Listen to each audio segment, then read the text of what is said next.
इस फिल्म की शुरुआत एक ऐसे समय से होती है जहां यूएस में पानी की इतनी कमी हो गई थी कि अब एक बूंद पानी के लिए लोग दूसरों की जान तक ले सकते हैं। और इसी के चलते ज़्यादातर लोगों ने उस जगह को छोड़ना शुरू कर दिया। लेकिन आर्नेस्ट नाम के एक आदमी का मानना था कि अगर उन्हें पानी मिल जाए तो एक बार फिर से पेड़ पौधों को उगाया जा सकता है। और उसकी इसी सोच के चलते उसका पूरा परिवार अभी भी वहीं रुका हुआ था। एक दिन दो चोर आर्नेस्ट के फार्म पर बनी एक छोटी सी बिल्डिंग का ताला तोड़ने की कोशिश करने लगते हैं।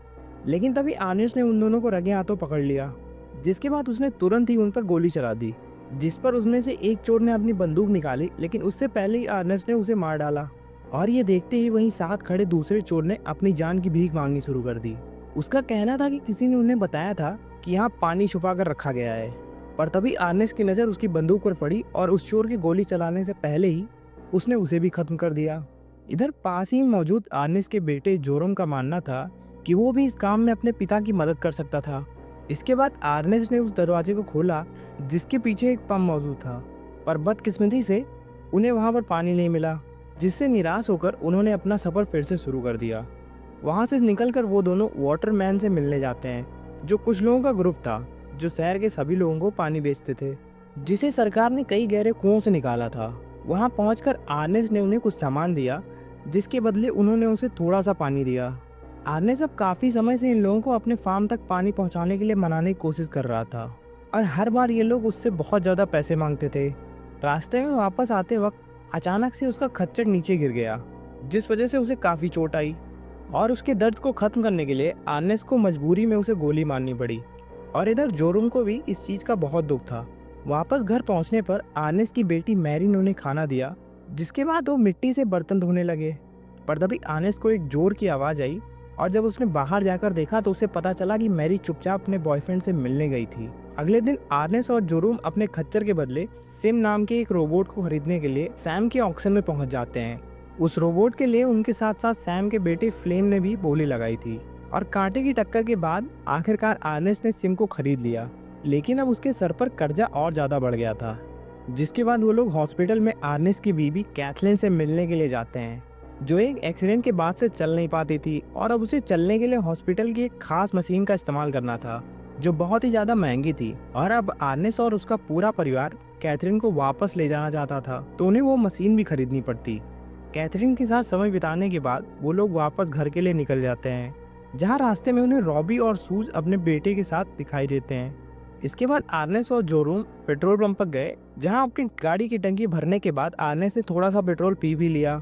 जिसके बाद वो रॉबी और सूज को पानी देने के लिए वापस उसके पास गया, जहां वो उसे बताते हैं कि वो अपने बच्चे को किसी और को देने की सोच रहे हैं, क्योंकि वो उनकी ज़रूरतें पूरी नहीं कर सकते। जिस पर आर्नेस्ट ने उन्हें ऐसा ना करने को कहा। थोड़ी देर बाद उनके फॉर्म पर फ्लेम आया, जो असल में मैरी का बॉयफ्रेंड भी था, और वो आज आर्नेस्ट से सिम को उधार लेने आया था, जिसके बदले वो पैसे देने को भी तैयार था। लेकिन आर्नेस्ट को उसकी जबान पर भरोसा नहीं था, और इसीलिए फ्लेम गुस्सा होकर वहाँ से चला गया। उसने वहां से जाते हुए आर्नेस्ट को धमकी भी दी।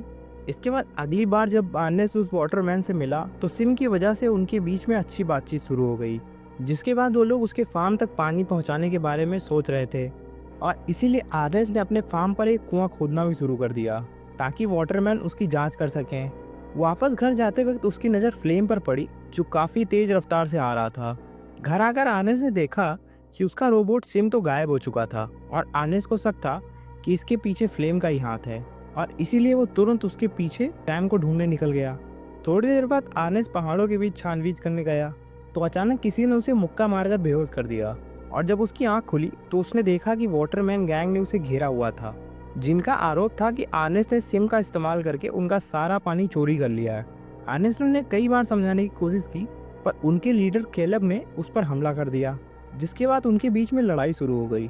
पर तभी आर्नेस्ट ने किसी तरह कैलब की बंदूक और चाकू छीन लिया, जिसका इस्तेमाल उसने उस सभी लोगों को खुद से दूर हटाने के लिए किया। बंदूक का इस्तेमाल करके वो वहां से भाग निकला। घर के रास्ते में उसकी नज़र पास ही में सो रहे फ्लेम पर पड़ी, जिसने सिम का इस्तेमाल करके चोरी की ताकि सारा इल्जाम आर्नेस्ट पे आ जाए।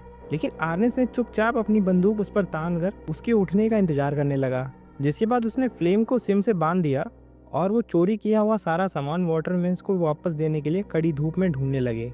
इसी दौरान फ्लेम लगातार मैरी के नाम से आर्नेस्ट को गुस्सा दिलाने की कोशिश कर रहा था। उसे सबक सिखाने के लिए आर्नेस्ट से रस्सी खींचकर उसे गिरा दिया, और थोड़ी ही देर में वो दोनों प्यास से थक गए थे। फ्लेम ने किसी तरह आर्नेस को पानी पीने के लिए मना ही लिया, पर असल में उसने पानी की जगह शराब मौजूद थी, जिसकी वजह से आर्नेस को नशा चढ़ गया था। और वहीं फ्लेम तो बस उसे पीने का नाटक कर रहा था। अब आर्नेस जैसे ही वापस चलने के लिए खड़ा हुआ, तब तक वो पूरी तरीके से नशे में डूब चुका था। और शायद यही फ्लेम का प्लान था, जिसके बाद उसने आर्नेस से पत्थर फेंक कर उसे बेहोश कर दिया। बेहोशी की हालत में आर्नेस को की बीवी के एक्सीडेंट के सपने आ रहे थे, जो उसकी शराब की लत की वजह से ही हुआ था। और जब आर्नेस को वापस होश आया, तो फ्लेम ने उसके मुंह पर फिर से शराब डालकर मैरी से मिलने उसके फार्म पहुंच गया। उधर जोरून को अपने पिता की चिंता हो रही थी, इसीलिए वो उन्हें ढूंढने निकल गया। रात होने के बाद उसकी नज़र सिम पर पड़ी, जो उस वक्त वाटरमैन्स के अड्डे के पास खड़ा हुआ था। और वहां पहुंचकर उन्होंने उसे बताया कि सिम के साथ हो रहे एक हादसे में आर्नेस की मौत हो चुकी है। जिसके बाद अंतिम संस्कार के बाद मैरी वापस आई और दोनों भाई बहन काफी देर तक रोते रहे। जिसके बाद वो दोनों अपनी माँ को ये खबर देने के लिए हॉस्पिटल गए, जहाँ फ्लेम उन्हें लेने के लिए आया था। और वापस घर ले जाने के बाद जोरून ने गुस्से में सिम को तोड़ना शुरू कर दिया, पर तभी फ्लेम ने उसे रोक कर समझाया। उसने मैरी से शादी करने का वादा किया और कहा कि इस नाते मैं अब इस परिवार का एक हिस्सा हूँ। फ्लेम ने फार्म के लिए काफी कुछ सोच कर रखा था और जोरून ने उसे अपनी मर्जी से काम करने के लिए इजाजत भी दे दी। उसी दिन फ्लेम कुछ सामान लेकर कैलब से मिलने गया और उसने उस सामान के बदले कैलब को एक पाइप उसके फार्म तक डालने को कहा, जिसके लिए पहले तो उसने मना कर दिया। लेकिन फिर उसने कैलब को याद दिलाया कि आर्नेस के लाश के पास उसका चाकू और बंदूक मिला था, जो सुनकर कैलब डर गया और इसके लिए राजी हो गया। जिसके कुछ दिन बाद फार्म में नया हैंडपंप लग चुका था। अब फ्लेम ने फसल उगाने के लिए जमीन खोदना शुरू कर दिया था। जिसके कुछ हफ्तों बाद जमीन में एक पत्ते को देखकर जोरून हैरान हो गया और देखते ही देखते पूरे फार्म में फसल उगने लग गई। और इसी खुशी को मनाने के लिए मैरी और फ्लेम ने शादी करने का फैसला किया। पार्टी के दौरान फ्लेम शराब पीते हुए आर्नेस की मौत के बारे में ही सोच रहा था। जिसके कुछ दिनों बाद दो आदमी सैम के साथ फ्लेम से मिलने आए। असल में आर्नेस ने काफी खर्चा ले रखा था और वो चाहते थे कि फ्लेम उसकी भरपाई करे, पर फ्लेम ने अपनी बंदूक की मदद से उन्हें भगाने की कोशिश की। पर तभी सैम ने गाड़ी से उतरकर उन्हें समझाया कि आर्नेस के सिवाय किसी के पास भी जमीन नहीं है और अब फार्म पर फसल उगने की वजह से बैंक वाले बड़ी आसानी से उसे बेच सकते थे। और अगर फ्लेम ये सब गंवाना नहीं चाहता तो उसे पैसे भरने ही पड़ेंगे।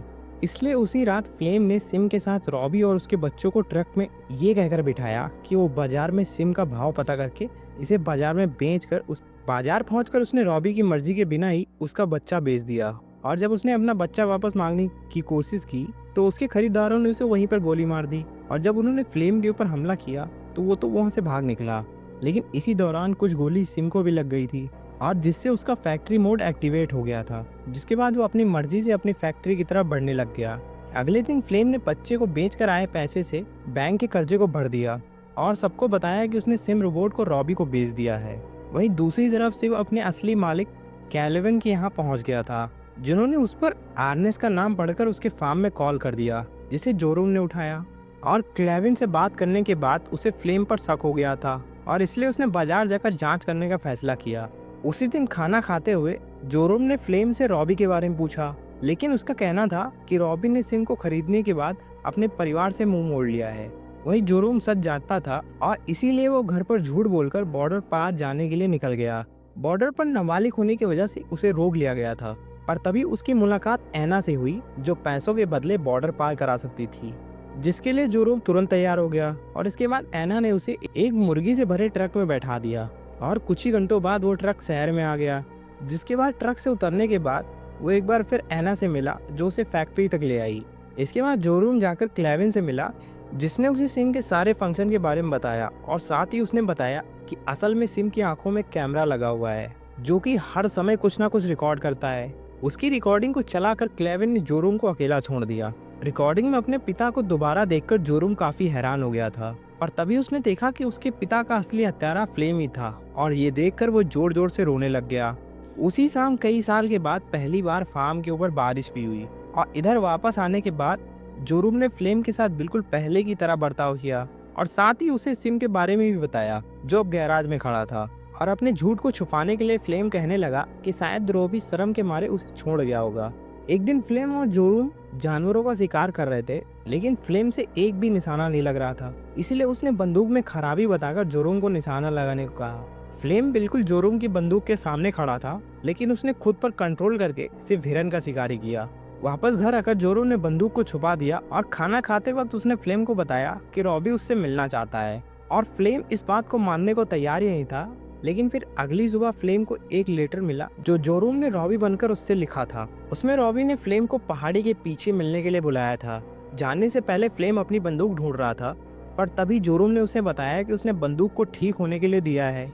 और उसकी यह बात सुनकर फ्लेम सिर्फ एक चाकू लेकर सिम के साथ पहाड़ियों की तरफ बढ़ गया। पर तभी रास्ते में वो अचानक से एक गड्ढे में गिर गया, जिस वजह से उसे काफी ज्यादा चोट आई। उसने चिल्ला चिल्ला कर मदद मांगना शुरू कर दिया, पर तभी उसके सामने जोरूम आकर खड़ा हो गया, जो सिर्फ एक पत्थर के साथ उसे घूर रहा था। इधर फ्लेम भी ये समझ चुका था कि जोरूम सच्चाई जानता था और उसने अपनी जान के लिए भीख मांगना शुरू कर दिया। उसकी फालतू बातों से बोर होकर जोरूम ने उसे गोली मार दी और वापस घर आने के बाद उसने मैरी को यह सोचने दिया कि शायद फ्लेम उसे छोड़कर कहीं चला गया है। और वो फार्म की मदद से अच्छे खाने के साथ साथ कैथरीन के लिए मशीन भी खरीद सकते थे। और इसके साथ ही जोरूम ने सिम को रीसेट कर दिया, जिससे उसकी सारी फुटेज हट गई। और इसी के साथ ये फिल्म यही खत्म हो जाती है।